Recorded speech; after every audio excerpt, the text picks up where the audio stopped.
ওটা অন্য পাখি, ওটা ছোট ছোট যে দোয়েল পাখি হয় না, ওইগুলো। হ্যাঁ, ওটা বাচ্চাও হয়েছিল, চলেও গেছে।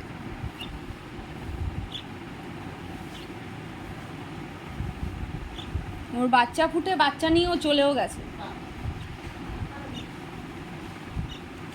ইস, কি একটু পশম হয়েছে, তার আবার চুলকে চুলকে ওটা একবার পরিষ্কার করে।